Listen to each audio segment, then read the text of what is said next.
Ruquier, il est là et jusqu'à 18h, je parle évidemment de Laurent Ruquier. Bonjour.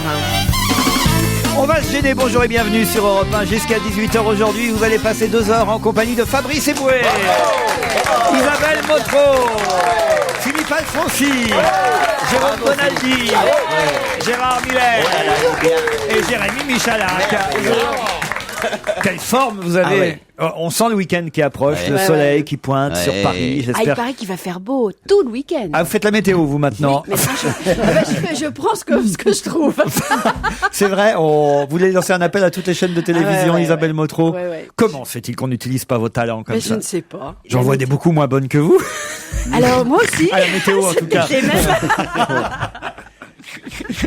Hier, on avait aussi un auditeur ou une auditrice qui était bretonne, une auditrice, si ma mémoire est bonne, et on lui a demandé si elle connaissait l'hymne breton, et apparemment, elle n'en connaissait pas. Alors évidemment, on a eu beaucoup de mails depuis, de Bretons qui disent, mais oui, il y a un hymne breton, hymne qui s'appelle Brogozmazadou, j'espère que je prononce bien, je vais même vous le chanter. Ah aussi. Oh non, ça va être difficile. Mais est-ce que, Laurent, quand vous dites, j'espère que je prononce bien n'importe quelle langue étrangère, vous pouvez immédiatement répondre non. Vous prononcez pas bien, on le sait, c'est pas la peine de vous faire du mal. Ni Brésis à Galon, Caromp, on, oui, gros, Brudet, Théo, Anarvor, Dirar, Bed, Todro, Disponte, Kreis, Arbrezel, Ontadou, Kenmad, Asuklas, Eviti, Oguad. Là, tu chantes, là. Hein. Excusez-moi, on a arrêté des matchs pour moins que ça. Quelqu'un qui massacre un hymne. Je crois que le match Brest-Rennes n'aura pas lieu. Moi, je veux bien les paroles, ce week-end. J'ai une grande tendresse pour la Bretagne. Et je vous donne les paroles de l'hymne breton. David m'écrit, Jérémy Michalak a lui aussi une statue à son effigie, puisqu'hier, Philippe Gueluc nous a appris que le chat avait désormais une statue dans Belgique, une ville belge. Eh bien, Michalak aussi, vous avez votre statue à votre effigie, m'écrit David. Elle est grandeur nature et on la trouve actuellement dans les Kinder Surprise. C'est plutôt rigolo. Je suis venu jeudi assister en direct à votre émission, m'écrit Carole, et je me pose une question. À quoi servent les super décolletés de la mort qui tuent si on ne remarque rien? J'étais super sexy, je devrais revenir encore plus sexy parce que Jérémy Michalak, que je visais notamment, n'a rien remarqué. Serait-il vraiment homo comme vous le sous-entendez? C'est pas vrai, ça, sans déconner. Avec Carole, regardez, je vous mens pas. Mais c'est vrai que je peux pas me concentrer et sur les questions de Laurent Ruquier et sur les décolletés des filles dans le public. C'est vrai, je vous intéresse beaucoup plus que les décolletés des filles. J'ai pas dit ça non plus, je sais pas ce que je voulais dire. Non, j'ai pas bien compris. Vincent de Pau m'envoie, je pense toute une liste qui doit circuler sur Internet sur le talent de notre président de la République, Nicolas Sarkozy, puisque notre président, il le rappelle, a sauvé Alstom, il a libéré Ingrid Betancourt, il a libéré différents otages, même ceux de Somalie, et il nous dit voilà toute la liste de ce que peut faire notre président de la République, qui c'est vrai régulièrement à la télévision montre un peu, qui fait tout seul quoi. Pour l'Europe c'est pareil, il a sauvé la crise mondiale, et Nicolas Sarkozy peut encercler ses ennemis tout seul, nous dit Vincent de Pau.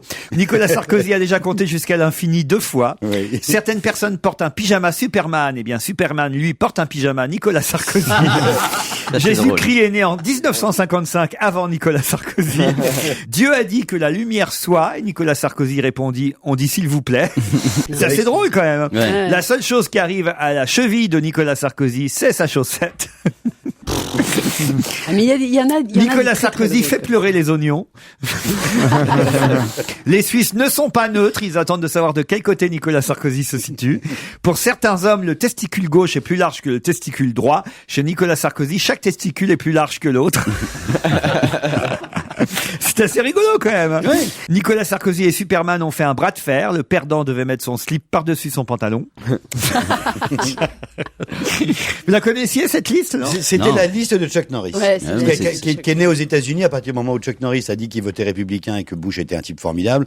Il est devenu la risée de tout le monde. Il y a eu comme ça un grand buzz sur Internet. Ouais. La liste de Chuck Norris. Et chacun en rajoutait une. Oui. Un jour au restaurant, Nicolas Sarkozy a commandé un steak. Le steak a obéi. Non, c'est bien, je vais m'en servir la moitié pour mon spectacle, la moitié pour toi. Si non, tu je te laisse tout, vraiment, c'est rare comme ça. Moi, je trouve quand même que déjà on pourrait remercier l'auditeur qui nous a envoyé la liste sur Sarkozy, parce que c'est pas mal. L'idée de mettre Nicolas Sarkozy à la place de Chuck Norris, c'est pas mal quand même. Vous avez beau faire votre fine bouche, c'était une bonne idée. Franchement, avec Raffarin, ça marcherait pas du tout. 2 auditeurs nous attendent au téléphone. Marine qui habite Lyon. Bonjour Marine. Bonjour Laurent et bonjour à toute votre équipe. Qu'est-ce que vous faites à Lyon, Marine? Eh bien, Marine, à Lyon, elle fait nounou. Nounou. Vous avez combien d'enfants à vous occuper? Alors, je m'occupe de 2 enfants et je ne vais pas chez moi, je vais dans les familles, moi. Et vous avez vraiment la voix de Roselyne Bachelot, vous le faites exprès pour nous faire chier? Monsieur Eboué, peut-être, si vous voulez, mais ça doit être un coup du téléphone. Mais je suis une vieille nounou, moi. Mais c'est vrai que il a raison, vous avez Ouais. exactement la voix de Roselyne Bachelot. Ouais. Dingue. Écoutez, excusez-moi. Mais Faut pas vous excuser. Est-ce que vous pouvez dire, s'il y a des sifflets, j'évacue le stade? écoutez, Laurent, s'il y a des sifflets, je fais évacuer le stade. C'est Roselyne, c'est pas C'est vrai. elle. Roselyne. Elle n'ose pas le dire, mais c'est elle. Elle arrondit sa fin de mois avec... Non. Je me vois très très mal faire de la politique, Mais figurez-vous. elle n'en fait pas non plus. Je dois reconnaître que vous avez raison. Oui. Est-ce que vous avez des remarques à faire, des commentaires sur l'émission, des chouchous? Alors, écoutez, très souvent, quand je vous écoute, et je vous écoute depuis longtemps, et je vous ai écouté à une époque où j'étais très très mal dans ma vie, très très mal dans ma peau, très très mal. Quand vous étiez ministre de l'Environnement. Ouais. C'est délire. Non, mais vous m'avez fait un bien fou, et j'ai tendance à vous considérer un peu comme de ma famille, vous savez, c'est avec gentil. le grand-père ronchon, avec la grand-mère foldingue, avec les tontons flingueurs, avec les neveux insupportables. Tout le monde n'a Alors, pas une famille de merde comme vous, madame. Non, Le grand-père Rochon, j'ai cru comprendre que c'était Pierre Bénichou, la Mais bien mamie sûr. Folding, c'est Claude Sarraute. Mais bien sûr. Les petits-neveux insupportables, c'est Michalak et Boué et les autres, c'est ça? Tout à fait. Bonaldi, vous le mettez dans quelle catégorie, Bonaldi? les tontons flingueurs, Les bien tontons entendu. flingueurs.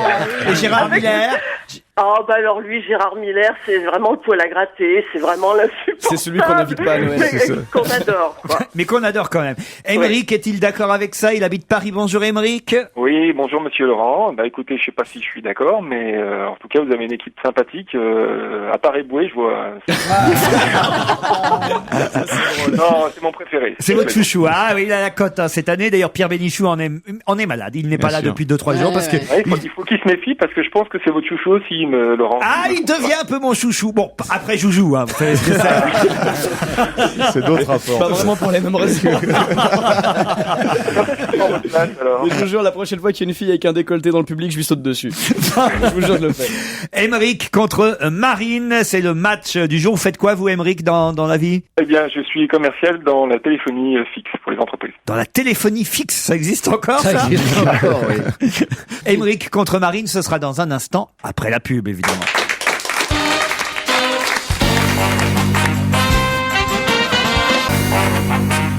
Et sur Europe 1, 2 auditeurs sur le ring de l'info, Laurent Ruquier.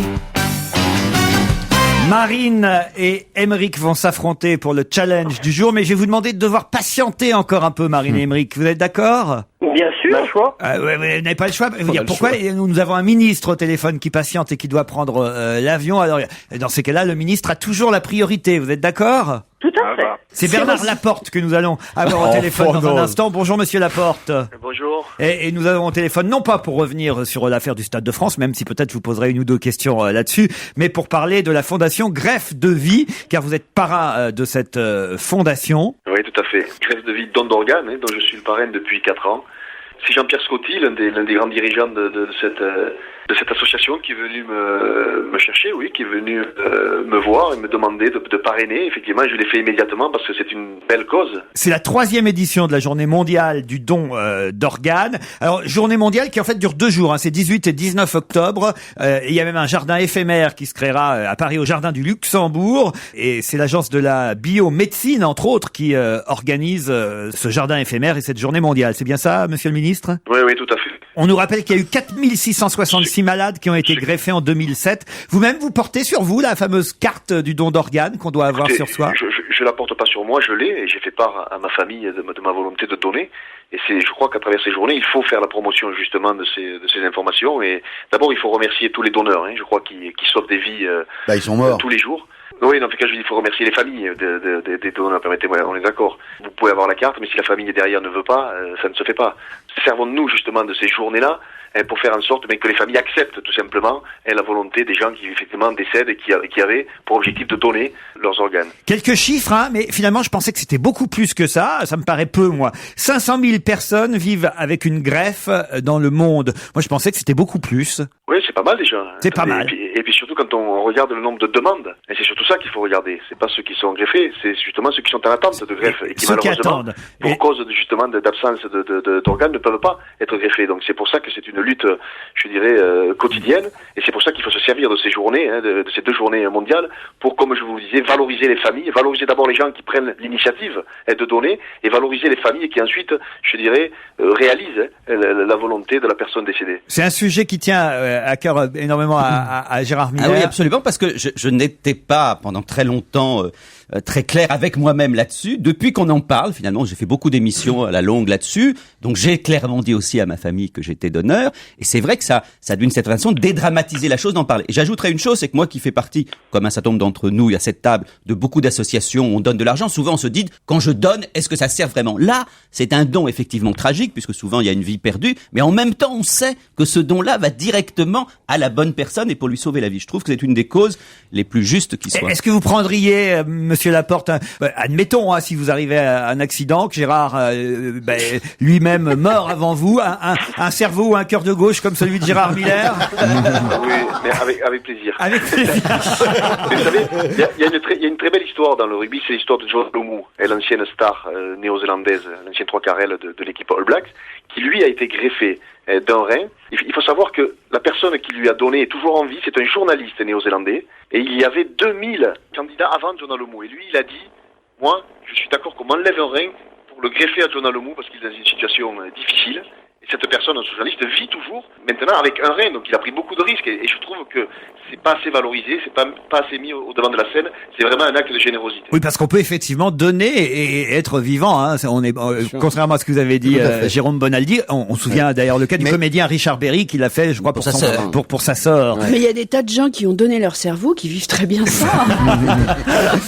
Vous avez raison d'insister sur, non seulement il faut avoir la carte sur soi, mais de prévenir sa famille, parce que très souvent les gens meurent et la famille derrière disent oui je sais bien mais nous on veut pas, etc. Donc prévenez votre famille, parce que la famille derrière peut chaque fois, très souvent refuse que. Bien et sûr. donc voilà, c'est pour ça que j'ai insisté sur le fait de dire effectivement donner c'est une chose, mais que la famille réalise la volonté malheureusement de la personne décédée, c'est autre chose. Est-ce qu'on peut reprendre l'organe si on regrette après?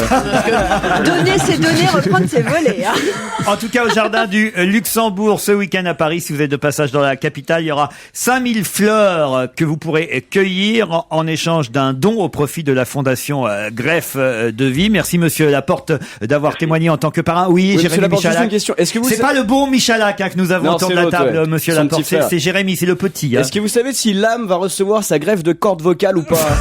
C'est prévu. Elle n'a pas besoin, elle chante bien là.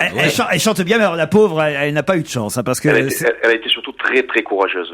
Oui, de continuer jusqu'au bout. D'y aller déjà. Vous prenez l'avion là, vous partez pas définitivement à l'étranger, vous restez quand même dans notre pays, Monsieur Laporte.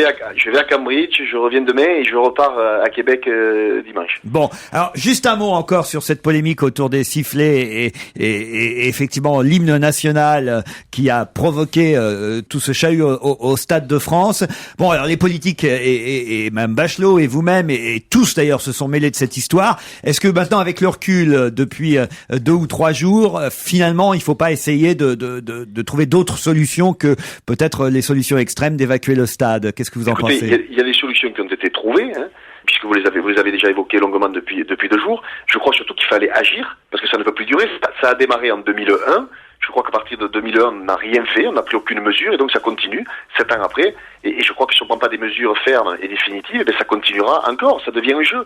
Donc, trouvons les solutions, je dirais, et le président et le gouvernement l'ont bien fait, mais à nous, après quand je dis nous, c'est moi, le ministère des Sports, plus les fédérations, de trouver et anticiper avec des solutions qui évitent déjà cela. Et c'est pour ça que j'ai dit, et je redis, que jouer des matchs en province, surtout des matchs amicaux, d'abord, ça permet aux gens de province de voir l'équipe de France, parce que je vois pas pourquoi l'équipe de France jouerait tous ces matchs, qui plus est amicaux, à Paris. Depuis 2001, rien n'a été fait. Vivement que la droite revienne au pouvoir. Et pourquoi on ferait pas un hymne qu'on sifflerait? Ouais, Non, après, vous savez, j'ai entendu, oui, mais alors à ce moment-là, ne faisons pas d'hymne avant les matchs. Mais c'est comme je disais, alors ne jouons pas des matchs de football. Je crois qu'encore une fois, ce sont des solutions. C'est pas une mauvaise idée. Hier sur France 3, en tout cas, vous avez dit j'assume tout ce que j'ai dit. C'est vrai qu'on vous a reproché l'expression un public sain. Qu'est-ce que vous vouliez dire par public sain, Monsieur Laporte? Un public C, c'est un public qui ne siffle pas l'hymne national, tout simplement. Et Madame Elisabeth Guigou, qui est l'ancienne garde des Sceaux de Lionel Jospin, qui avait vécu, elle, le match France-Algérie, dit que on ne peut pas évacuer un stade, et surtout, elle s'interroge, est-ce que c'est au bout de 1000 sifflets, de 5000 sifflets, de 10 000 sifflets ou de 15 000 sifflets qu'on doit interrompre le match? Comment le savoir? Vous savez, quand vous prenez une action, une décision, il y a toujours effectivement des gens qui sont là pour critiquer, mais Madame Guigou, elle est là pour critiquer. Elle a eu pendant 20 ans le pouvoir, elle y a été, ils n'ont rien fait. Donc voilà, elle continue de critiquer, elle continue de donner son avis, mais elle propose jamais rien. Voilà, moi, le président de la République et le gouvernement ont mis en place des mesures. Et puis tant que Domenech sera là, il y aura des sifflets dans les stades. De toute façon. Ce qu'il faut, c'est qu'il devienne secrétaire d'État au sport. Raymond Domenech est une très bonne personne, et croyez-moi, j'irai pas sur des terrains où j'ai pas envie de jouer. C'est quelqu'un de bien, c'est quelqu'un qui a son caractère. C'est quelqu'un qui a son caractère. C'est quelqu'un qui va qualifier l'équipe de France pour la Coupe du Monde. Et après, si on va en finale ou si on est champion du monde, alors là, tout le monde dira, c'est vrai. Ça, vous avez raison. On a connu ça. On se souvient avec Aimé Jacquet. On a connu ça. Voilà, je veux pas vous rappeler beaucoup de choses. Et oui, mais on s'en souvient, Aimé Jacquet a été la cible pendant longtemps de la presse et des journalistes, et il a quand même fait gagner la France. Exactement, dit Fabrice Eboué. Non, mais c'est vrai, c'est comme méfiez-vous du sélectionneur, parce qu'ici, c'est moi. Alors, Bernard Laporte, on va vous souhaiter un bon voyage et vous remercier d'avoir accepté d'intervenir sur notre antenne au profit de la Fondation Greffe de Vie pour cette 3e édition de la Journée mondiale en faveur du don d'organes. Merci, Monsieur le Ministre. Merci, au revoir.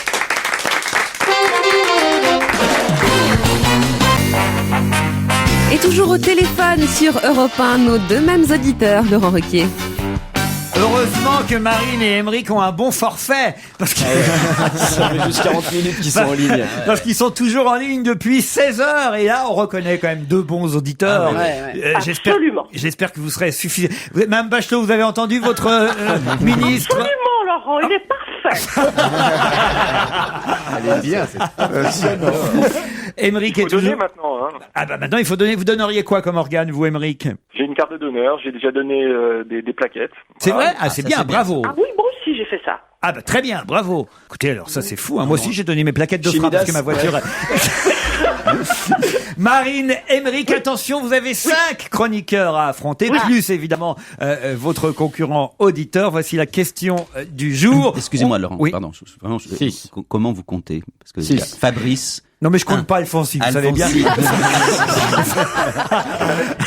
Philippe trouve jamais une bonne réponse. Comment c'est absolument faux. Oh, écoutez Philippe. Faux. Ça a dû m'arriver 2 fois. C'est pas ce qu'il cherche pas. Touchez pas monsieur Alfonsi, s'il vous plaît. 3 secondes, hein, quand même, vous laissez 3 secondes de respiration à nos auditeurs. Faut pas non plus, comme ça, les humilier, comme le fait Michalak régulièrement. S'il vous plaît. Cette semaine, le Figaro a publié la photo de Maxime Godard, qu'on ne connaît pas bien pour l'instant. Pourtant, très vite, tout le monde le connaîtra. Pour quelle raison? Pourquoi la photo de Maxime Godard était-elle à la une du Figaro cette semaine? C'est un sportif? Ce n'est pas un sportif. Un comédien? C'est un comédien, Maxime Godard. C'est lui qui joue le fils de Coluche dans le film? Non, pas le fils de Coluche. Ça fait 3 secondes, on peut y aller ou pas? Oui, Il joue allez-y. Jacques Attali. Pardon, il joue quoi? Jacques Attali. Jacques Attali, non. C'est pas aucun rapport avec le film de Coluche. C'est un enfant. Ah, zut. C'est un enfant, oui, C'est lui qui Michel. va jouer le petit Nicolas au cinéma. C'est, oh, le salaud. C'est dégueulasse. Bonne réponse de Joujou. T'es méchant. Ah, moi je le savais aussi, mais tu vois, je les ai laissés. Joujou jouer, est quand même, méchant. Mais Joujou, enfin. Tu dis trop vite. Il laisse 3 secondes. Vous vous Enfin, rendez c'est pas compte, assez. vous rendez compte que vous mettez la France entière à dos, bah, Joujou? Mais non. Mais j'ai toujours des auditrices qui viennent avec des décolletés dans le public, alors. Oui. Et effectivement, Maxime Godard est l'enfant comédien qui va jouer le petit Nicolas avec, je crois, Cadmerade Oui. pour papa. Et Valérie Lemercier. Oui, bah oui, mais c'est trop tard tout ça. Marine, elle essaye de récupérer. Madame Bachelot, c'est pas la peine de la ramener maintenant. Hein. Oh bah écoutez Laurent, ça me fait beaucoup de peine. Vous vous moquez toujours de moi. Alors, on va garder votre numéro, on va vous faire intervenir régulièrement. Hein. Parce que Sandrine Alexis commence à être un peu cher. Le total, Laurent, vous savez, vous vous moquez de mes fesses, de mes bijoux et tout, mais moi je vous aime beaucoup. Sandrine Kiberlin joue la maîtresse d'école dans cette adaptation évidemment de la série et du livre de Sampé et Goscinny. Le tournage s'est achevé cette semaine et le film réalisé... Qui est-ce qui joue Carla Bruni? Pardon? Qui est-ce qui joue Carla Bruni? Alors, dans le petit Nicolas. Le film sortira le 2 octobre 2009. On aura le temps d'en reparler, c'est-à-dire c'est dans un an. Mais voilà, on a déjà la photo. Et alors, il y a du aussi petit Nicolas Maxime Godard. Oui. Il y a aussi une adaptation qui a été faite en 3D à partir des dessins de Sampé. Pour la télévision. Ouais, pour la télé. Bah voilà, le petit Jérémy, en tout cas, vous a empêché de gagner le filet garni. Je vais partir à Québec, du coup. Maintenant, ça suffit. Roselyne, parce que 3 minutes, ça va. Elle va faire chier sa famille tout le week-end. Laurent Ruquier m'a dit que je faisais super bien Roselyne Bachelot. C'est bon jusqu'à dimanche soir. Bon, vous continuez à aimer Joujou quand même? Sans aucun problème, bien entendu. Ah, pas Émeric est fâché, hein. Ah oui, je suis fâché là. Il fait toujours la même chose, il répond trop vite. Il est pénible, alors il triche. C'est vraiment dégueulasse. Hein, ça, c'est pas il fait Jean-Pierre Macri, lui. On a un couple d'imitateurs. Allez, on vous applaudit, on vous remercie tous les deux. Et c'est On va gêner sur Europe 1 avec autour de Laurent Ruquier aujourd'hui, Philippe Alfonsi, Jérôme Bonaldi, Fabrice Eboué, Jérémy Joujou Michalak, Gérard Miller et Isabelle Poitreau.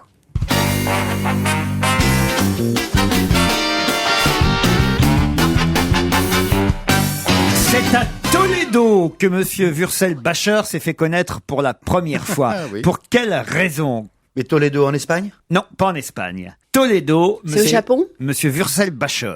C'est en France, Toledo? Non, ce n'est pas en France. En Allemagne, alors, Non avec un plus. nom C'est pareil. pas au Japon? En Europe? En Europe non plus. Au Mexique? Non, En Amérique du Sud? non. En Amérique du Nord?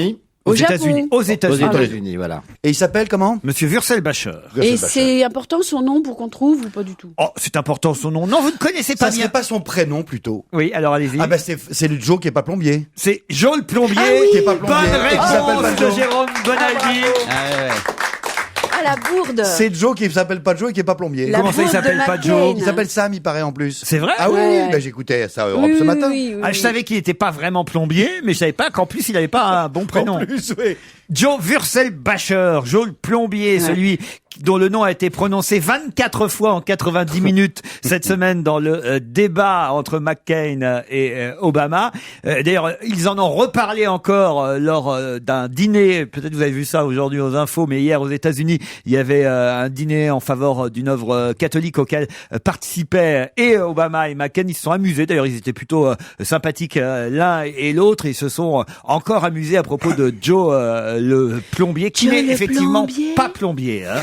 Qui n'est pas plombier et qui ne gagne pas du tout ça, qui n'a pas le droit d'être plombier parce qu'il faut quand même une autorisation, et qui, en plus, c'est formidable parce que c'est pro-Obama, si c'était vraiment le cas, en votant Obama, eh ben, il paierait moins d'impôts. Mais c'est marrant quand même que les plombiers sont toujours dans les débats. Souvenez-vous sur l'Europe, le référendum sur la Constitution, c'était le plombier polonais. Là maintenant, on a le plombier américain. Je sais pas ce qu'il y a sur les plombiers. Je sais Gérard. pas, je sais pas, il y a une question sexuelle derrière, parce que manifestement, ça, le ça psy. travaille. Bah oui, Mais comme oui, la oui, plomberie. C'est moi le plombier biébier, je fais un beau métier. Ouais, puis c'est pas le C'est mon- plombier, c'est quand même quelqu'un qui s'immisce. Attendez, il y a Jérôme Bonaldi qui a tenté de placer une chanson de Pierre Perret et personne ne l'a remarqué. Alors je vais vous aider, mon petit plombier, Jérôme. c'est- 1, 2, 3. c'est- Je suis le plombier, bié, c'est un beau métier. Je fais mon turban, dans les salles de bain. Je veux qu'on m'implore de l'eau ballonneuse.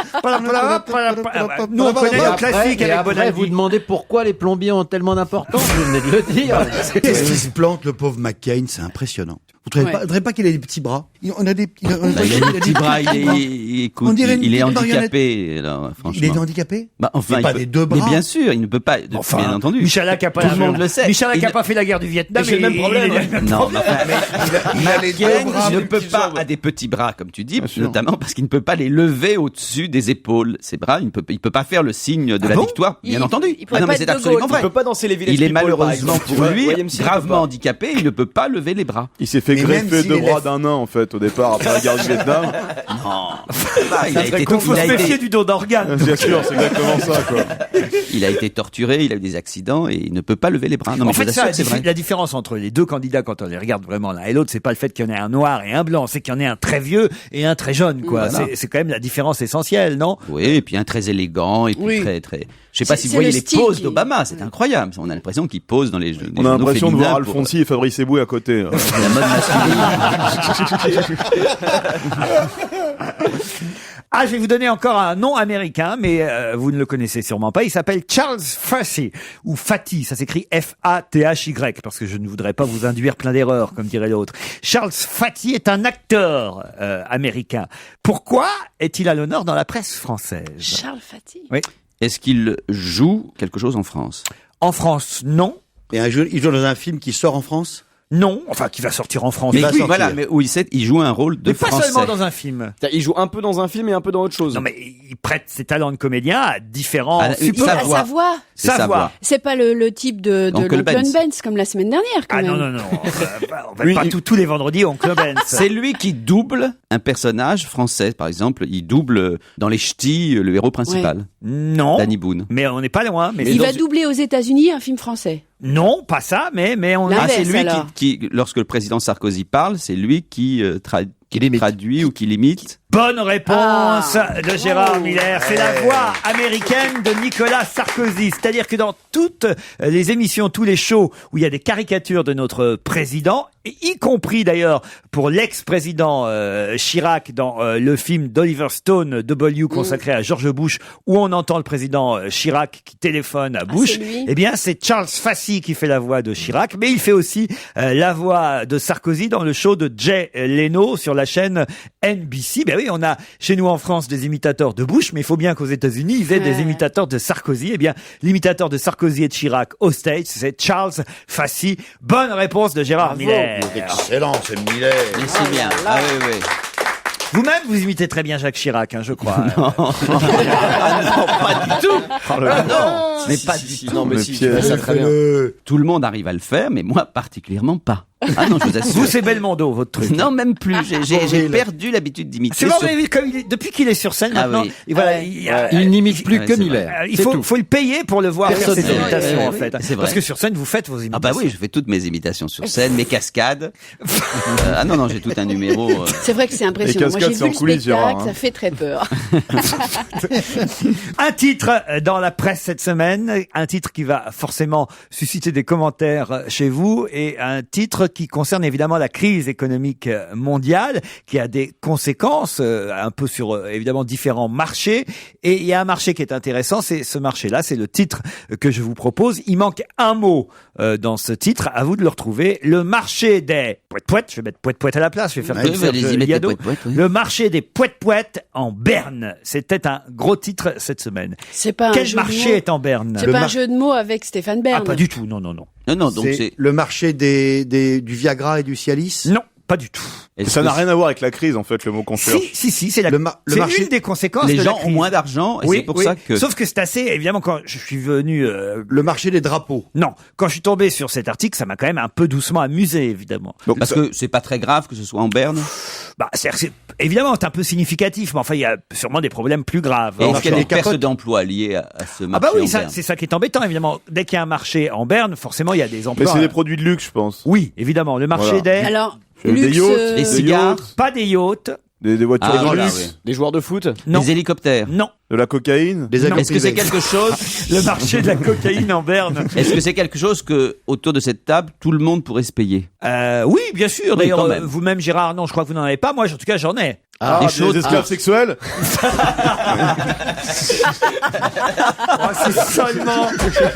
Si seulement, mon pauvre Fabrice, je pouvais avoir. Si vous avez des adresses, donnez-moi alors. mais c'est pour filles ou pour garçons? Ruquier@europa.fr. Je viens d'être libéré, moi, à l'instant. Est-ce que c'est les animaux? Est-ce que c'est sexué? Enfin, je veux dire, c'est pour femmes ou pour hommes ou pour les deux? Ah, c'est pour vous. Pour tout le monde. Des lunettes de soleil, quelque chose comme ça? Non, ça quand même tout le monde a de quoi s'acheter des lunettes de soleil tout de même. Est-ce que c'est un animal? Non, pas un animal. C'est vivant? C'est pas vivant. Maison de campagne? Pas une maison de campagne. Un château? Non, pas un château. Des chalets en Suisse? Pas un chalet en Suisse. Des hôtels particuliers. Mais ça peut être lié à une maison de campagne. C'est en rapport avec les vacances? Oui, aussi. Et des terrains de golf? Des piscines. Le marché des piscines en Berne. Bonne réponse de Jérémy Michalak. Et oui, le marché français des piscines privées va plonger. Et ça, ceux qui n'ont pas de piscine, eux ne plongeront pas, c'est déjà ça. Après plusieurs années d'euphorie et un net recul des installations dans les jardins des particuliers en raison de la crise, mais aussi en raison d'une mauvaise météo, nous dit-on. C'est la Fédération des professionnels de la piscine qui nous dit que le nombre des piscines vendues a diminué ces derniers mois. Bon, ça paraît assez logique. Oui. C'est logique, mais enfin, c'est un produit à la fois évidemment cher, mais enfin que beaucoup de gens quand même ont aujourd'hui. On peut pas dire que c'est un produit absolument réservé à une élite. Il y a quand même beaucoup de gens qui arrivent. Une élite peut-être pas, mais enfin, tout le monde ne peut pas avoir une piscine. Mais c'est pas les piscines gonflables alors. Tout le monde n'a pas un jardin. Parce que moi, ça, tu vois, j'en ai acheté une. C'est ça, quoi. C'est-à-dire qu'avant de se payer la piscine, il faut être propriétaire de la maison et du terrain, donc c'est pas forcément abordable pour tout le monde. C'est vrai, oui. Et après, il faut la remplir. Gérard. Mais moi, j'ai pas de piscine, moi, j'ai pas de terrain, donc tout va bien. Oh, arrête. Non, mais Tu vas nous faire pleurer. Moi, je fais partie des petits, de ceux qui n'ont rien. Tiens, Je crois. Mais pas besoin, vous allez dans la piscine des autres, salopard. Oui, c'est vrai. Tiens, Gérard, prends 2 €, va t'acheter un café, tu me fais de la peine. Alors, il me dit, prends 2 €, il me donne 10 cents. C'est assez mesquin. 20 cents. Quand je t'embrasse, c'est une des chansons de Charles Aznavour que l'équipe de Je me voyais déjà chante chaque soir au théâtre du gymnase. Hommage qu'on a pu rendre à Charles Aznavour qui était dans la salle lundi. Vous étiez là émouvant, aussi. hein. Ah oui. J'osais pas le regarder moi pendant toute la soirée. Il était assis à côté de moi. Mais alors c'était la première fois qu'il écoutait ces chansons chantées par d'autres. Ah bah non. Enfin non, mais je veux dire qu'il voyait le spectacle. Oui, c'était la première fois qu'il voyait le spectacle. Il était assis à côté de moi. Je n'osais pas me tourner. Bon, heureusement, il est plus petit que moi, donc parfois je me tournais, je le voyais pas quand même, mais. Qu'est-ce qu'il a dit? Alors, qu'est-ce qu'il a dit? Il était très content, voilà, et moi je lui ai chanté aussi Quand tu m'embrasses.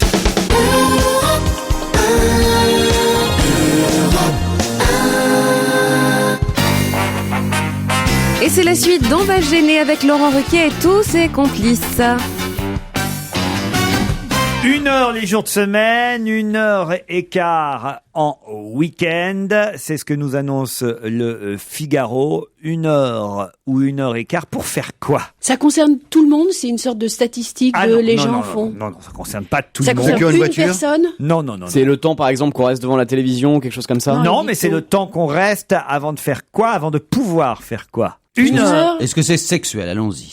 Gérard, tout n'est pas sexuel. Voilà. Déjà, alors 1 heure en semaine? 1 heure en semaine, 1h15 le week-end. Avant de pouvoir faire quelque chose. Oui, tout à fait. 1 heure d'attente. Oui, exactement. 1 heure d'attente. 1 heure d'attente. Avant de prendre son petit-déj? Non. Avant de prendre l'avion? Non. C'est pour une distraction? Oui, une distraction. Oui, le mot, c'est pas tout à fait une distraction. C'est la queue pour une attraction, par exemple? Pas pour une attraction. Pour une expo, c'est l'expo Picasso. Pour l'expo Picasso, bonne réponse d'Isabelle Motro. Excellent démarrage pour Picasso et les maîtres au Grand Palais. En moyenne, déjà plus de 5000 visiteurs par jour sont venus voir l'expo, avec des pics à 6349 personnes dimanche 12 octobre dernier. Il y en aura sûrement tout autant demain ou après-demain, samedi et dimanche. En gros, 5 à 6000 personnes tous les jours, avec 1 heure d'attente avant de pouvoir rentrer dans le Grand Palais. Il y a des coupe-fils, j'imagine, pour certains. Oui, pour certaines personnes qui n'ayant pas de piscine ont quand même des avantages. Ils peuvent en effet ne pas faire la queue, mais. Qui est allé déjà autour de la table? Pas encore, moi. Pas encore voir l'expo Picasso? Non, je n'ai pas de piscine et je n'ai pas l'avantage. Vous avez juste un bâtiment, vous, c'est les salons à la con, vous. Dès qu'il y a un peu de culture, c'est foutu, Bonaldi. Il y a Équipe Bay bientôt. Oh la vache, ça n'a pas raté ça. Quoi donc? C'est quoi Équipe Bay? Équipe Bay, c'est tout le salon de la fenêtre, de la baie vitrée. Le salon de la fenêtre. Je vais poser mon week-end pour y aller. Ah ouais, il y en a les nouveaux sans galandage. Il y a un stand Yves Lecoq et un stand Jean-Marie Bigard. Le salon de la fenêtre. Ouais. Moi, je dis d'habitude la fenêtre du salon. Le salon de la fenêtre, c'est ridicule. Un jour, il y aura le salon du salon, tu sais. Mais ça existe. C'est con, on avait Monsieur Laporte, on aurait pris Monsieur Lafenêtre. Ça aurait été beaucoup mieux quand même. Roberto Savagno va quitter son pays. Pour quelle raison doit-il quitter son pays, Roberto Savagno? Il a été foutu dehors. Pas foutu dehors. Extradé? Extradé non plus. C'est une question effectivement administrative, il y a quelque chose? Non, pas du tout. Je pensais que la réponse allait fuser. Est-ce que sa profession est importante? Là, vous me décevez beaucoup. Non, mais parce qu'il a été embauché ailleurs. Non, particulièrement vous, Isabelle Motro, je dois dire. Parce qu'il va aller tourner un film quelque part. C'est lié au cinéma, alors. Indirectement. C'est un acteur, ce garçon? Non, pas du tout. Non, c'est pas un acteur. Anna Merloc? Non plus. Roberto Savagno. Non, c'est un Italien, c'est un réalisateur. C'est un Italien. Il n'est pas réalisateur. Il est chanteur. Il n'est pas chanteur. Mais il est menacé par la mafia. Allez-y. Ah, mais c'est l'auteur de Camorra. Ah non, ça c'est pas bien ça. Alors. Ah, bah, je l'ai dit, c'est l'auteur de Camorra. Désolé, je l'ai dit. Oh là là, c'est pas bien. Alors là, des boîtes de... Mais oui, C'est facile à faire. Je venge les auditeurs, les deux auditeurs. Ah, c'est pas bien Marine, ça. je t'ai vengé. Émeric, je t'ai vengé. Oui, mais enfin, c'est la bonne réponse. De vouloir griller mon joujou. Et alors, est-ce que c'est la bonne réponse? Bravo joujou. Merci Lolo. Oui, Roberto absolument. Saviano, effectivement, est l'auteur de Gomorrah, C'est vrai. pas le film, le livre. Qui est étonnant ce livre. Mais alors, je pense que même s'il quitte l'Italie, Ils le retrouveront ailleurs. et lui-même est assez pessimiste sur son avenir. Parce que la mafia napolitaine, évidemment, le menace de mort avant Noël, disent-ils. Ouais. Hein. Donc, comme ça, Pas il est fixé. Ouais. Et il dit qu'il va effectivement sûrement quitter l'Italie parce que c'est devenu invivable. Il avait vendu la tapette. Oh la tapette, je te raconte pas quoi. le clan de la Camorra, les Casalesi, disent vouloir le tuer avant Noël. Ce qui est très étonnant dans ce livre que j'ai lu Il cet va été, se réfugier en Corse. Ouais, c'est mieux. c'est à la fois un essai et en même Mais là, temps il c'est sera très tranquille. romanesque, quoi. C'est très étonnant ce livre. Hein.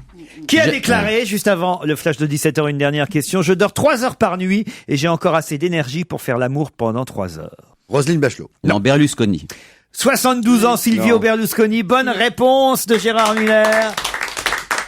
Il s'adressait à Tu ce savais jeune ça, toi, ouais. noctambule à la sortie d'une discothèque milanaise. On avait dit cette semaine qu'il était allé en discothèque discuter, papoter avec les Italiens. Il a fait 2 discothèques, même dans la nuit, je crois, Silvio Berlusconi. Et il leur a dit aux jeunes, à 72 ans, moi je dors 3 heures par nuit et j'ai encore assez d'énergie pour faire l'amour pendant 3 heures. Ça fait On va rêver connaître Gérard. l'adresse de son dealer. On t'entend pas sur ce sujet Gérard. Je dois dire que moi je ne dors que 2 heures par nuit. Pour avoir une heure de plus. Et là, vous avez 5 minutes et on se retrouve après le flash.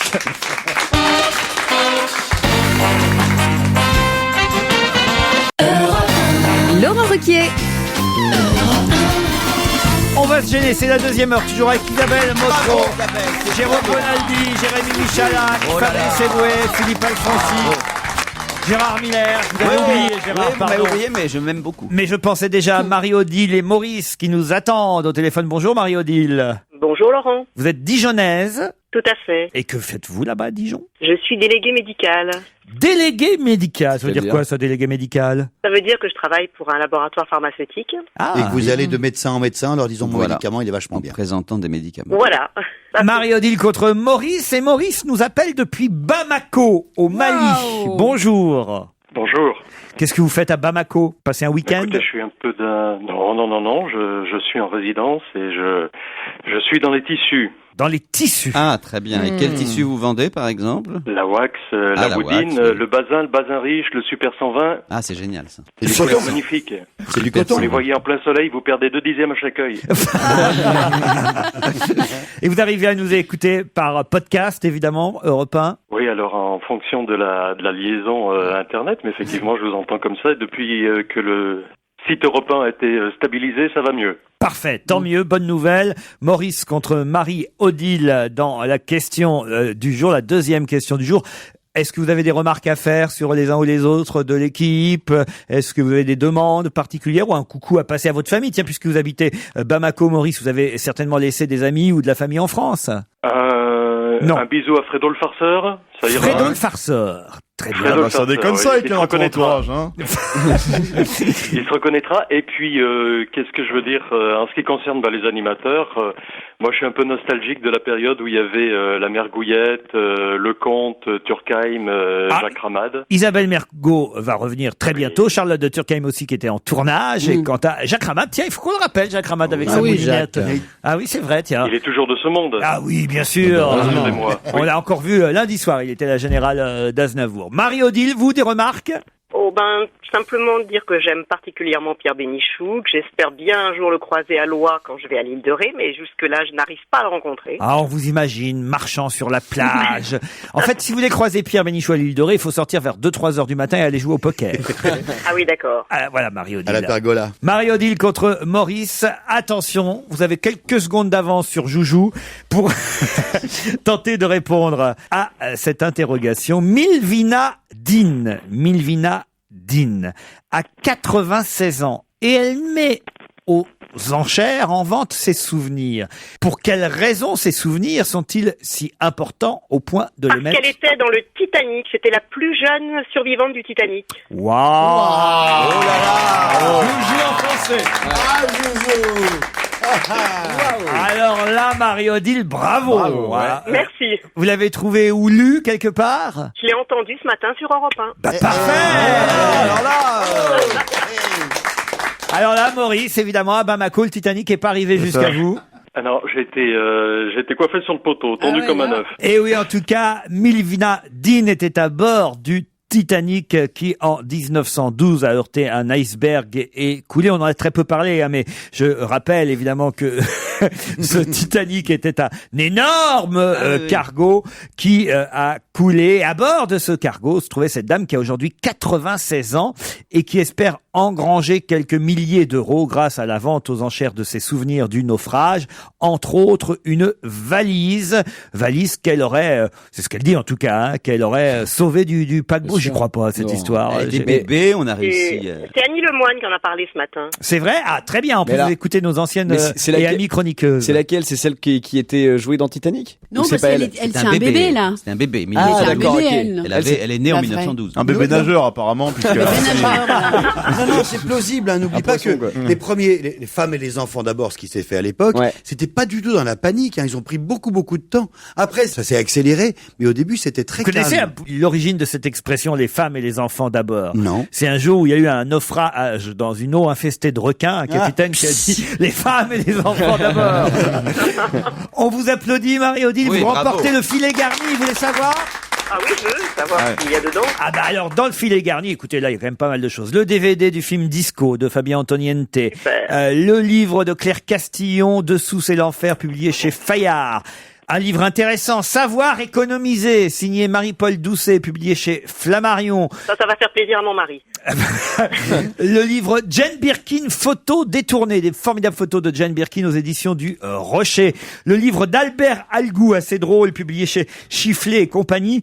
Carnet de retraite à l'usage des vieux de la vieille, des baby-boomers, des sexa sexy, des vieux beaux et des vieilles belles. De quoi passer du temps à la maison en s'amusant quand on est à la retraite. C'est pas tout à fait votre cas encore, Marie-Odile, mais ça viendra. Et puis, si depuis Dijon vous avez envie de monter jusqu'à Paris, eh bien, on ajoutera dans le filet garni des places pour applaudir Fabrice Eboué au Comedy Club. C'est sur les grands boulevards.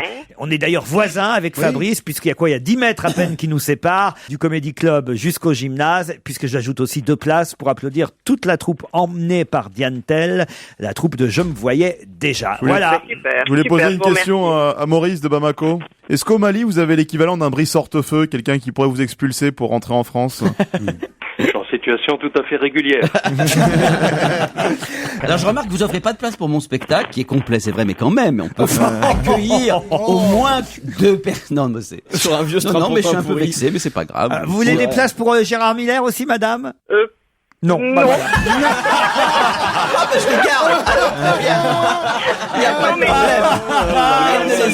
Vous avez bien fait de la ramener, Gérard. Vous voyez, vous serez pas complet la semaine prochaine. Allez, on se retrouve après la pub.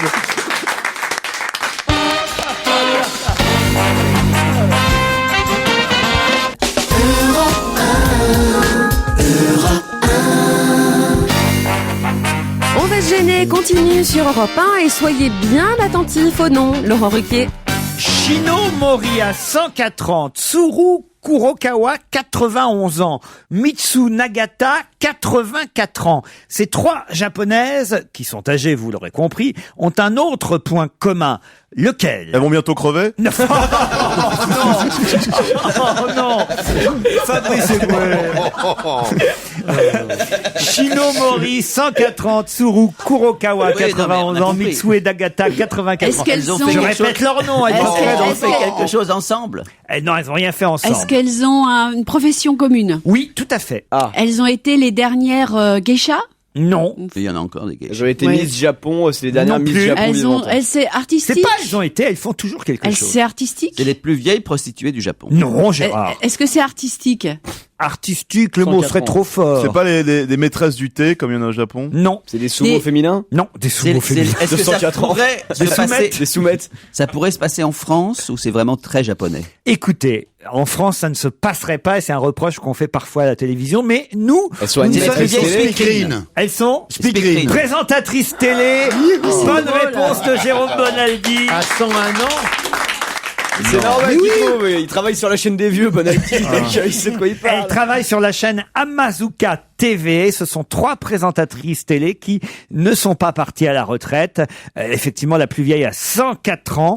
Dans un pays où plus de 20% de la population a plus de 65 ans, c'est pas si étonnant que ça. Elles ont une grande expérience, ce qui les rend plus intéressantes que de jeunes animatrices, dit la présidente de la chaîne Amazuka TV. J'ai même leurs photos. Elles sont là avec une perruque rose. On leur donnerait absolument pas cet âge-là. Ça, c'est des bonnes idées. On leur donnerait 102, 103. Non, 104 ans, t'as vu? C'est bien, avec le sonotone, elles sont habituées à l'oreillette, donc c'est pratique. Tu veux leur parler sur un plateau. J'imagine la taille des lettres sur le prompteur, quoi. Ça défile syllabe par syllabe, sinon elle n'arrive pas à voir, c'est sûr. Mais écoutez, non mais c'est vrai. Peut-être finalement elle parle pas. Peut-être qu'elle fait juste. Vous savez La roue dans le téléachat ou quelque chose comme ça. C'est pas possible. Non mais moi je connais des gens qui ont 102 ans, qui sont en pleine forme. Ah oui? Ah bon? Bien sûr. Qui? Une dame qui s'appelle Martine. Non, une dame. Parlons non pas des personnes âgées vivantes encore, mais de celles qui nous ont quittés cette semaine. C'est la rubrique hebdomadaire de Philippe Alfonsi et c'est la mort d'une voix jamaïcaine qui vous a particulièrement frappé cette semaine, Oui, Philippe. alors, je voudrais savoir si vous connaissez. Est-ce que vous avez déjà entendu parler d'un monsieur qui s'appelle Alton Ellis? Moi, avant de le lire dans le journal et dans Libération cette semaine... Autour de cette table, qui a entendu parler d'Alton Ellis? Un chanteur jamaïcain, non? Voilà, oui. Salaud. Bon. Tricheur.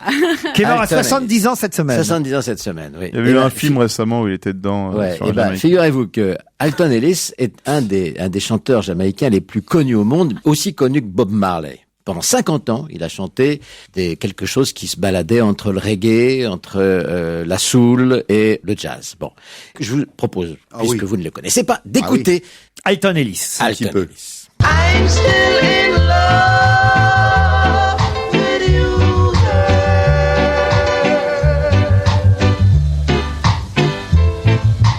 I'm still in love with you, girl.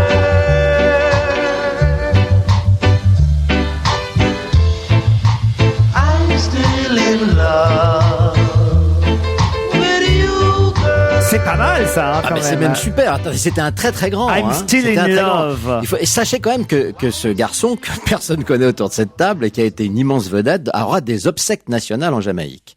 Alors bon, c'est pas parce qu'il chantait bien ou parce qu'il avait un style particulier ou qu'il se démarquait de Bob Marley. Non, c'est pas pour ça. C'est parce que c'était d'abord et avant tout un chanteur politique.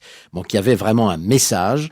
C'était un chanteur black qui chantait pour les blacks. C'était un peu l'anti-Martin Luther King, parce qu'il s'inspirait d'un type très très connu dans les milieux noirs du fin 19e siècle, début 20e siècle, qui s'appelle Marcus Garvey, et qui était un théoricien. C'est un organiste dans une église, mais c'est pas ça qui le rendait célèbre. C'est un théoricien, c'est un peu, si vous voulez, un type qui a inventé le sionisme noir. C'est-à-dire qu'il voulait que tous les descendants d'esclaves retournent en Afrique. Et c'était un panafricain, bon, c'était un nationaliste noir. Un peu comme Sarkozy. Voilà. Bon, un peu, voilà. Oui, c'est ça, oui. Il voulait tous les renvoyer là-bas. Donc, exactement le contraire de Luther King, qui lui était pour l'intégration, C'était, je fais un rêve, je veux que nous devenions des citoyens comme les autres. Lui, pas du tout. Il voulait que ça a été tellement mal, tellement loin, qu'ils reviennent tous en Afrique. Mais, à la différence de Marcus, qui lui était un révolutionnaire, très proche des bolcheviks, assez violent, lui, il avait fait la synthèse entre Martin Luther King et Garvey, et c'était en effet un type qui était pour le panafricanisme, mais qui était pour la non-violence. Bon, voilà donc le garçon qui a disparu, que vous ne connaissiez pas, et qui pourtant résonne énormément dans la communauté noire jamaïcaine. Il y aura des obsèques nationales en Jamaïque, mais il vivait à Londres depuis 40 ans. Il vivait à Londres depuis 40 ans. Oui. Et sachez qu'il y a une chose très importante. Il est mort d'un cancer. Vous ne le connaissiez pas, mais il n'empêche que toutes ces dernières années, depuis l'an 2000 exactement, c'est en France surtout qu'il chantait et qu'il enregistrait. Donc on devrait le connaître quand même, mon chien. La mort d'une voix jamaïcaine, Alton Ellis, à qui vous venez de rendre hommage, Philippe Alfonsi, dans les disparitions de la semaine. On a déjà parlé en début début de semaine. L'actrice et metteur en scène Françoise Seigné aussi, qui a longtemps appartenu à la Comédie Française. Elle était sociétaire honoraire. Elle avait reçu les C'était la fille de Louis Seigné, qui a été un grand de la Comédie Française et à qui De Gaulle un jour avait demandé « Apprenez-moi la bonhomie ». Et c'était la tante de Mathilde et Emmanuelle Seigné. Elle est décédée lundi dernier d'un cancer du pancréas à l'âge de 80 ans. Julien Clerc maintenant avec un extrait de son nouvel album et dernier album, superbe d'ailleurs, Où s'en vont les avions, et la chanson qu'on préfère en ce moment sur Europe 1, c'est la fameuse Jupe en l'air. Et on va gêner continue sur Europe 1 avec autour de Laurent Ruquier aujourd'hui, Philippe Alfonsi, Jérôme Bonaldi, Fabrice Eboué, Jérémy Joujou Michalak, Gérard Miller et Isabelle Motro. Europe 1, on va se gêner. Dorémy Fassi, Liado. Bonjour Serge. Bonjour Laurent. Comme chaque vendredi, les chansons tabous, et vous avez réussi à trouver encore un sujet qu'on a un peu de mal à évoquer, et encore, évidemment encore moins en chanson qu'en conversation, l'impuissance masculine ou la panne sexuelle. Oui, parce que ça coïncide avec le 10e anniversaire de l'apparition du Viagra dans les pharmacies. Oh là là. 10 ans de plus. Vous vous rendez compte, Gérard, 10 ans que vous en prenez. Oui, incroyable. L'impuissance masculine en chanson. On va entendre Florent Marché, les L5, qui d'autre Hubert encore? Félix Stéphane. Hubert Félix Stéphane, on l'entend pas souvent, c'est très bien. C'est drôle, la chanson s'appelle L'amour mou. L'amour mou, c'est un extrait parlé de cette chanson-là. Sylvie Joly, la folle sexuelle. Aldebert. Oui, la première fois. Miosec. L'auberge des culs tournés. Sanseverino. Le tango du Viagra. Et Jean-Marie Bigard. Les grands moments de solitude, évidemment. L'impuissance masculine en chanson ou en sketch, c'est le sujet tabou de la semaine, signé Liado. Malgré le goût de votre cou, je reste inerte. Pourtant je sens très lentement vos mains expertes. Vous essayez de déployer les grands moyens. Mon tuyau mou fait des remous, mais rien ne vient. Je vais bien essayer de danser devant toi pour passer le temps et voir ce qui se passe. Comme une charmeuse serpent. Mais en mécanique là je ne peux rien pour toi. Depuis cette technique moi je n'y touche pas. Ne perdons pas plus de temps. L'amour ça mord, l'amour c'est mou, l'amour ça meurt, voyez-vous. Je finis par me demander, il y en a une autre, hein? T'es tellement mou en ce moment. Une excitée qui te pompe toute ton énergie à la Thompson, c'est ça, hein? Désolé, je comprends pas. D'habitude, j'assure comme un démon. D'ordinaire, le coup de la panne se fait en amont. C'est pas grave, serre-moi fort.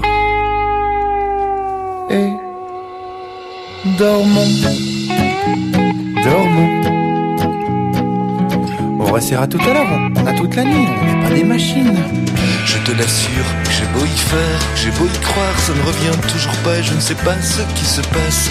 Je t'assure que c'est une des premières fois où l'envie me lâche, mais ne fais donc pas cette tête-là.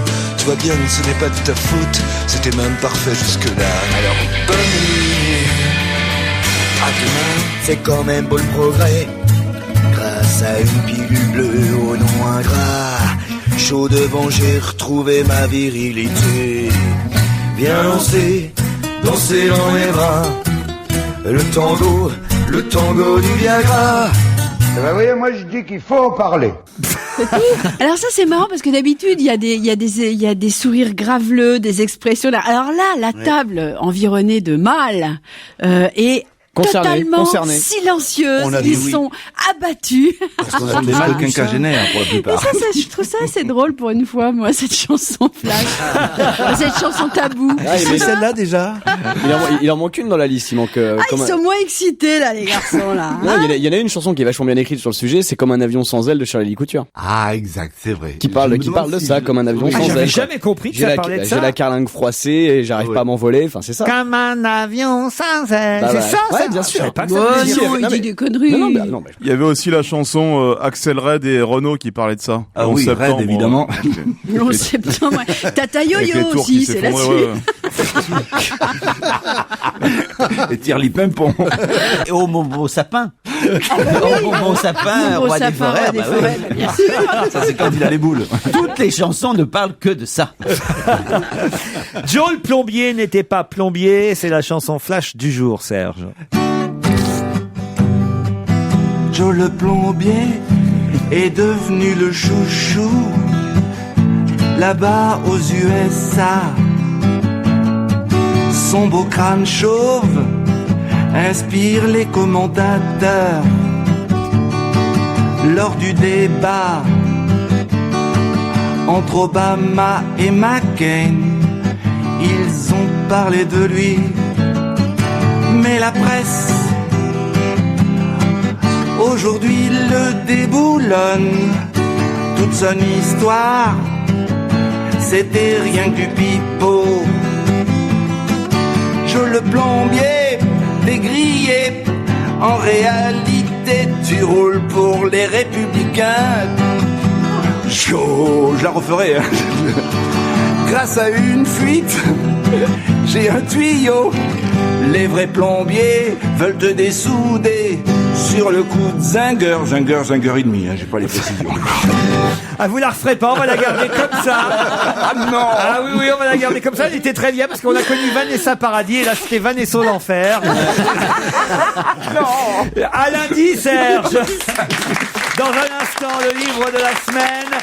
Et c'est le livre signé d'un maître de la littérature anglaise que nous aborderons ensemble, David Lodge, La vie en sourdine, publié chez Payot, roman Rivage. L'équipe a lu ce livre pour vous, qui n'a pas besoin de publicité, hein, parce qu'il fait partie des best-sellers du moment, mais c'était intéressant d'avoir votre avis sur cette vie en sourdine signée David Lodge. Ce sera après la pub.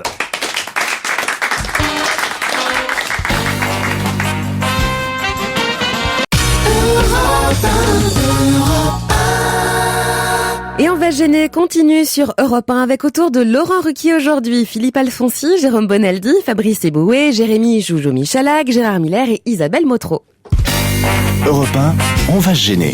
Dorémy Fassi, Liado. Bonjour Serge. Bonjour Laurent. Comme chaque vendredi, les chansons tabous, et vous avez réussi à trouver encore un sujet qu'on a un peu de mal à évoquer, et encore, évidemment encore moins en chanson qu'en conversation, l'impuissance masculine ou la panne sexuelle. Oui, parce que ça coïncide avec le 10e anniversaire de l'apparition du Viagra dans les pharmacies. Oh là, 10 ans depuis. Vous vous rendez compte, Gérard, 10 ans que vous en prenez. Oui, incroyable. L'impuissance masculine en chanson. On va entendre Florent Marché, les L5, qui d'autre Hubert encore? Félix Thieffen. Ah, Hubert Félix Thieffen, on l'entend pas souvent, c'est très bien. C'est drôle, la chanson s'appelle L'amour mou. L'amour mou, c'est un extrait parlé de cette chanson-là. Sylvie Joly, la folle sexuelle. Aldebert. Oui, la première fois. Miosec. L'auberge des culs tournés. Sanseverino. Le tango du Viagra. Et Jean-Marie Bigard. Les grands moments de solitude, évidemment. L'impuissance masculine en chanson ou en sketch, c'est le sujet tabou de la semaine signé Liado. Malgré le goût de votre cou, je reste inerte. Pourtant je sens très lentement vos mains expertes. Vous essayez de déployer les grands moyens. Mon tuyau mou fait des remous, mais rien ne vient. Je vais bien essayer de danser devant toi pour passer le temps et voir ce qui se passe. Comme une charmeuse serpent. Mais en mécanique là je ne peux rien pour toi. Et cette technique moi je n'y touche pas. Ne perdons pas plus de temps. L'amour ça mord, l'amour c'est mou, l'amour ça meurt, voyez-vous. Je finis par me demander, il y en a une autre, hein? T'es tellement mou en ce moment. Une excitée qui te pompe toute ton énergie à la Thompson, c'est ça, hein? Désolé, je comprends pas. D'habitude, j'assure comme un démon. D'ordinaire, le coup de la panne se fait en amont. C'est pas grave, serre-moi fort. Et dormons. On restera tout à l'heure, on a toute la nuit, on n'est pas des machines. Je te l'assure, j'ai beau y faire, j'ai beau y croire, ça ne revient toujours pas et je ne sais pas ce qui se passe. Je t'assure que c'est une des premières fois où l'envie me lâche, mais ne fais donc pas cette tête-là. Tu vois bien que ce n'est pas de ta faute, c'était même parfait jusque-là. Alors bonne nuit, à demain. C'est quand même beau le progrès, grâce à une pilule bleue au nom ingrat. Chaud devant, j'ai retrouvé ma virilité. Viens danser dans mes bras. Le tango du Viagra. Ben, vous voyez, moi je dis qu'il faut en parler. Alors ça c'est marrant parce que d'habitude il y a des sourires graveleux, des expressions. Alors là, la table environnée de mâles est totalement silencieuse. Ils sont abattus. Parce qu'on a des mâles quinquagénaires pour la plupart. Ça, je trouve ça assez drôle pour une fois, moi, cette chanson flash. Cette chanson tabou. C'est celle-là déjà. Il en manque une dans la liste. Il manque. Ils sont moins excités là, les garçons là. Non, il y en a une chanson qui est vachement bien écrite sur le sujet. C'est Comme un avion sans ailes de Shirley Couture. Ah, exact, c'est vrai. Qui parle de ça, comme un avion sans ailes. J'avais jamais compris que ça parlait de ça. J'ai la carlingue froissée et j'arrive pas à m'envoler. Enfin, c'est ça. Comme un avion sans ailes. C'est ça. Ouais, bien sûr. Il dit des conneries. Non, Il y avait aussi la chanson Axel Red et Renaud qui parlait de ça. Ah oui, Red, évidemment. En septembre, ouais. Tata Yo-Yo aussi, c'est là-dessus. Et Thierry Pimpon. Et au Momo Sapin. Au Momo Sapin, roi des forêts. Bien sûr. Ça, c'est quand il a les boules. Toutes les chansons ne parlent que de ça. Joe le plombier n'était pas plombier, c'est la chanson flash du jour, Serge. Joe le plombier est devenu le chouchou là-bas aux USA. Son beau crâne chauve inspire les commentateurs. Lors du débat entre Obama et McCain, ils ont parlé de lui. Mais la presse aujourd'hui le déboulonne. Toute son histoire, c'était rien que du pipeau. Joe le plombier, dégrillé, en réalité tu roules pour les républicains. Joe, je la referai. Grâce à une fuite, j'ai un tuyau. Les vrais plombiers veulent te dessouder. Sur le coup de zinger et demi, j'ai pas les précisions. Ah, vous la referez pas, on va la garder comme ça. Ah non. Ah oui, on va la garder comme ça. Elle était très bien parce qu'on a connu Vanessa Paradis et là c'était Vanessa l'enfer. Non. À lundi, Serge. Dans un instant, le livre de la semaine. Et c'est le livre signé d'un maître de la littérature anglaise que nous aborderons ensemble, David Lodge, La vie en sourdine, publié chez Payot, roman Rivage. L'équipe a lu ce livre pour vous, qui n'a pas besoin de publicité, parce qu'il fait partie des best-sellers du moment, mais c'était intéressant d'avoir votre avis sur cette vie en sourdine signée David Lodge. Ce sera après la pub.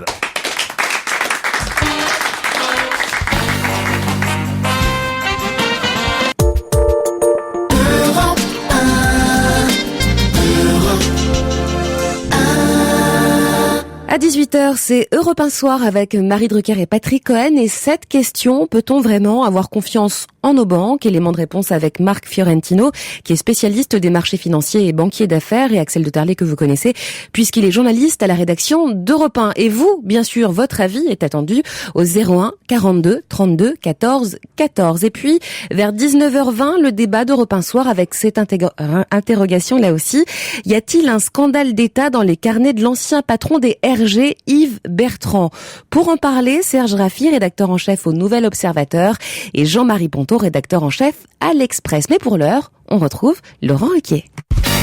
Europe 1, on va se gêner. Le livre de la semaine. David Lodge, donc, a écrit La vie en sourdine, un des livres qui se vendent le mieux en ce moment dans les librairies.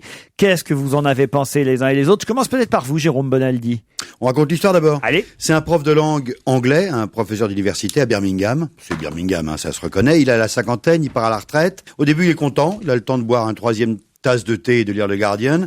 Et puis en fait, il s'ennuie un petit peu. Puis surtout, il a un autre problème. Enfin, la retraite, c'est pas si drôle que ça. Il commence à devenir sourdingue. Il est handicapé.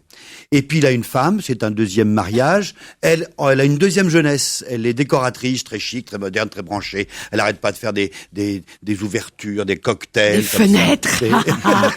Et sa femme est active donc. Et puis il rencontre une petite jeunesse. Alors, avec son problème de surdité, il en parle beaucoup. En fait, c'est le problème. C'est un peu la vie de Chirac, en fait. Mais on pense tous à quelqu'un là. En fait, c'est à la fois la retraite, la vieillesse. Est-elle un naufrage? De temps en temps, oui. Est-ce que la surdité te coupe du monde? Alors, il y a un jeu de mots qu'il faut connaître parce que vous parlez pas tous l'anglais, mais le titre originel de ce film, de ce bouquin-là, c'est Death Sentence. Deaf, ça veut dire sourd. Sentence de sourd, au sens de jeu de mots avec death, qui est la mort, sentence de mort. Le titre français est pas mal non plus, hein. La vie en sourdine. Oui, la vie en sourdine. C'est très bien traduit. Tout à fait. C'est pas le même jeu de mots. C'est moins dramatique quand même. Ça raconte donc en fait l'histoire de petit à petit je m'éloigne du monde, petit à petit je suis coupé. Il y a des quiproquos qui sont typiquement de l'humour anglais. Il rencontre par exemple une jeune fille, elle lui parle et puis il comprend rien, il dit oui d'accord et puis en fait il se retrouve directeur de thèse. La fille elle fait une thèse sur les lettres de suicidés. C'est traduit de l'anglais par Maurice et Yvonne Couturier, La vie en sourdine. Ça vous a plutôt plu quoi hein? C'est un roman hein. Ouais. Attends, bonjour. Jérôme. Oui, alors Jérôme, c'est pas bon donc. C'est-à-dire c'est un roman. Non mais il y a des gens qui, comme moi par exemple, qui n'aiment pas lire les romans. Je l'ai lu parce que vous l'avez demandé. Vous préférez les essais, vous préférez oui. Ou un bon catalogue d'un salon bien chiant. Ouais. Alors vous Isabelle. Dans la catégorie roman, c'est vachement bien. Isabelle Motro. Ah bah moi j'ai été déçue parce que j'aime beaucoup David Lodge et son humour anglais. Il n'y a pas plus anglais que David Lodge, même traduit.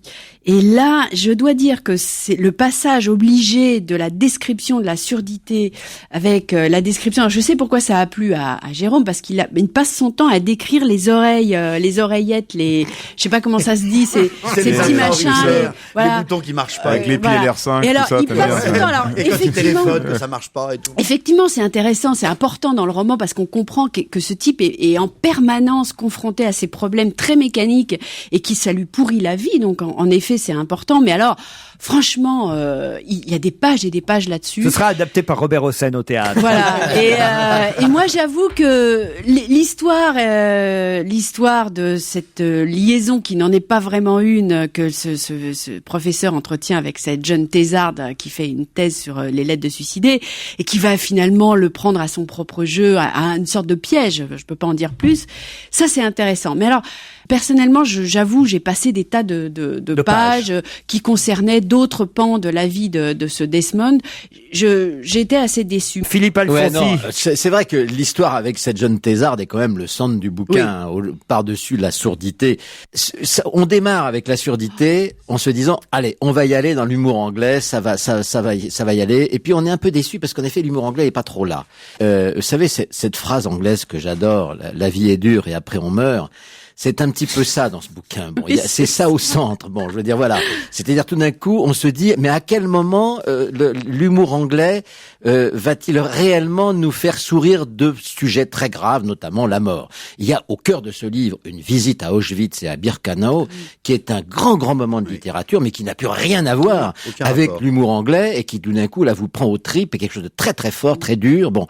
En réalité, ce qui est le centre du livre, c'est cette relation avortée entre cette jeune thésarde et lui. L'autre, il y a un prof, en revanche, qui tombe dans les mailles de cette fille qui était une manipulatrice extraordinaire. Le personnage de la fille américaine, la thésarde, est très intéressant. Oui. C'est un beau livre. Vous, Gérard? Il faut savoir que plusieurs des romans de Lodge sont des romans où on décrit les milieux universitaires, les milieux littéraires, la société anglaise, avec beaucoup d'ironie et de cynisme. Là, moi, je serais assez d'accord avec les deux, c'est-à-dire que je trouve qu'il y a quand même des très bons passages.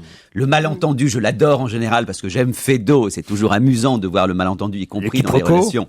Voilà, les quiproquos et compagnie. Et en même temps, je reconnais que j'ai sauté des pages. Il y a aussi des longueurs que je n'arrivais pas à tenir. Donc voilà, on est dans ce mix-là. Une morale, il est plus facile de parler que d'écouter. C'est une jolie morale du bouquin. La vie en sourdine. Ça aurait été une émission intellectuelle, on t'aurait applaudi, mais là, c'est bon. Ici, c'est plutôt la décolle. On est plus ici pour les sourdines en boîte que la vie en sourdine. On se retrouve dans un instant avec Monique Pantel après Alanis Morissette.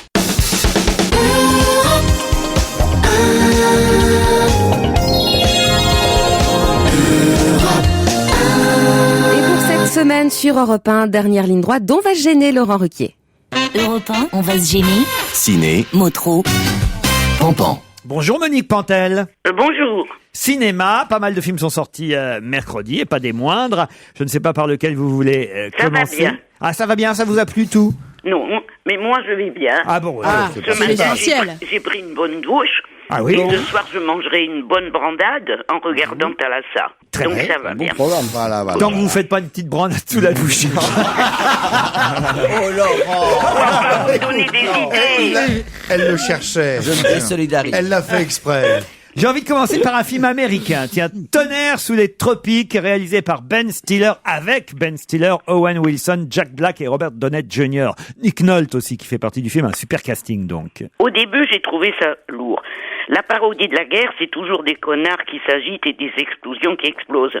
Pour moi, ça démarre, mais alors vraiment, quand Ben Stiller, il est capturé en pleine jungle par de féroces trafiquants d'héroïne. Et là, c'est plus de la parodie. C'est bien que c'est plus de la parodie. Ils veulent sa peau. Mais soudain, ils le reconnaissent. C'est l'acteur de leur film culte, le seul qu'ils aient jamais vu de leur vie, ces pauvres malheureux. C'est génial à partir de ce moment-là jusqu'à la fin. C'est très marrant. Vous l'avez vu, vous, Isabelle? Oui, moi j'ai beaucoup aimé Tonnerre sous les tropiques et en fait, l'humour que Ben Stiller déploie dans ce film-là, c'est surtout une mise en perspective du jeu des acteurs, de la recherche des Oscars à tout prix, parce qu'il y en a un qui va jusqu'au bout de ce que peut faire un acteur quand il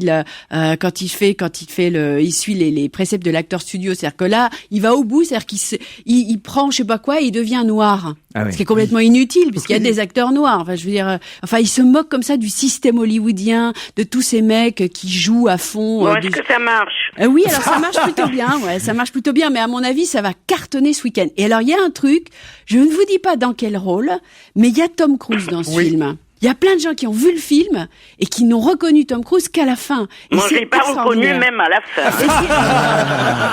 mais vraiment, non, mais c'est une parodie. Oui, quand même, c'est intéressant ce qu'elle dit, Isabelle. C'est une parodie du système hollywoodien formidable. Elle marque un point sur vous, hein. Oula.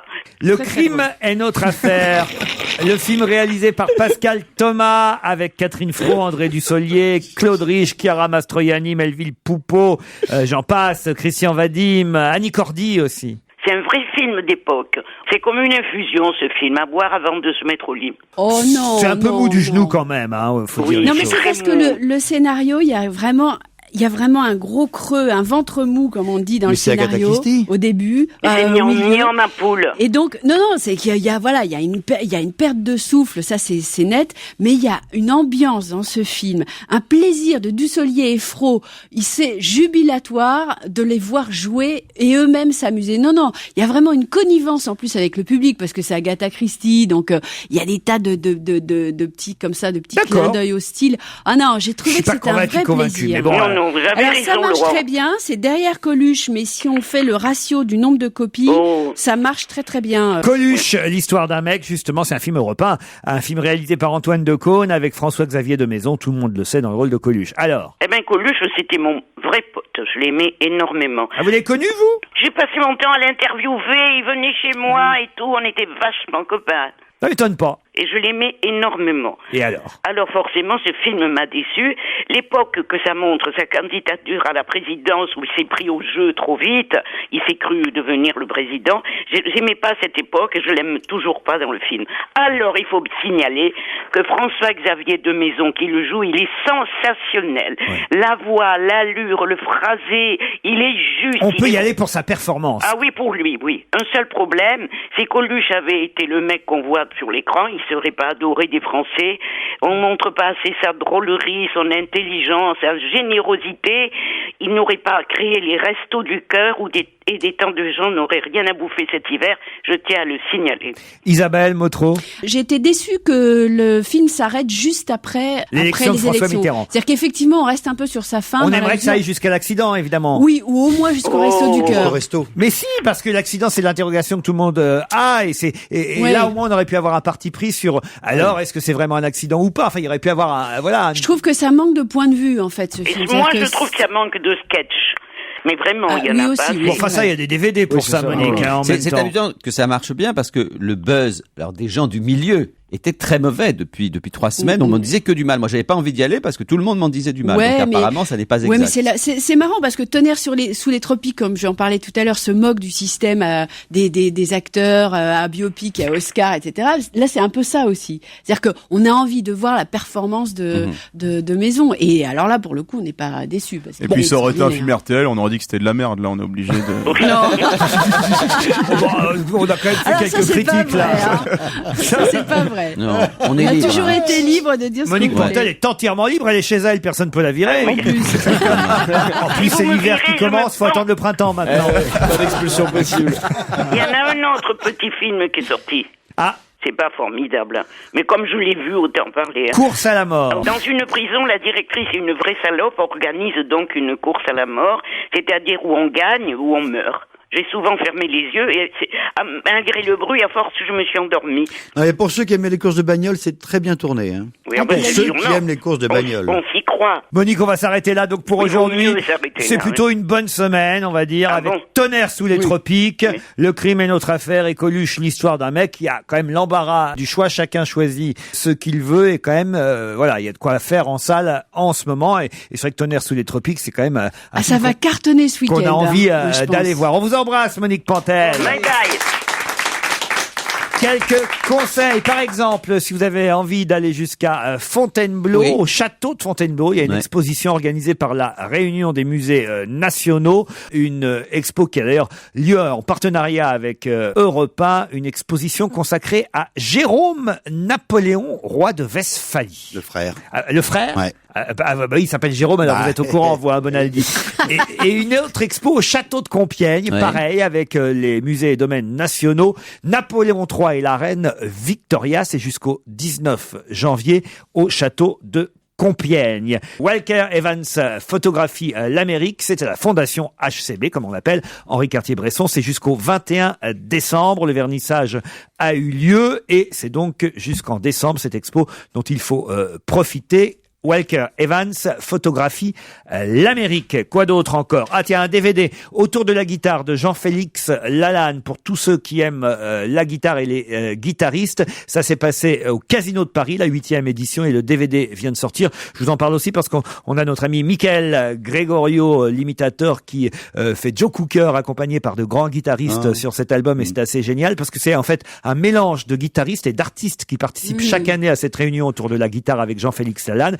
Parmi lesquels, sur le DVD aussi, Serge Lama. C'est assez étonnant de voir Serge Lama entouré uniquement de guitaristes. Et je signale aussi que Michael Gregorio est ce soir à 20h45 à Chaville, dans le cadre d'un spectacle, j'en parle, qui est au profit du Noël des enfants de Chaville. Donc voilà, n'hésitez pas, c'est pour les plus démunis, sur le parvis Robert Schumann à 20h45 à Chaville. Quoi d'autre, Gérard? Vous aussi, vous avez des conseils? Oui, moi je conseille toujours cette pièce parce qu'elle continue de bien marcher et qu'il y a des énormes mastodontes sur scène comme Arditi ou d'autres, mais c'est Sans mentir au Tristan Bernard. Il faut vraiment aller le voir, c'est une des meilleures pièces de la rentrée. Sans mentir au Tristan Bernard. Très drôle. Il y a le CIAL, le Salon international de l'alimentation. Top classe. Ben voilà, je crois que vous avez reconnu tout le monde. On se retrouve lundi à 16h. Bon week-end sur Europe 1. Bon week-end, c'était Laurent Ruquier, à lundi. Europe1.fr a changé. Europe 1 évolue. Connectez-vous sur la page des podcasts d'Europe 1 pour découvrir nos nouvelles chaînes podcast. Europe1.fr/radio.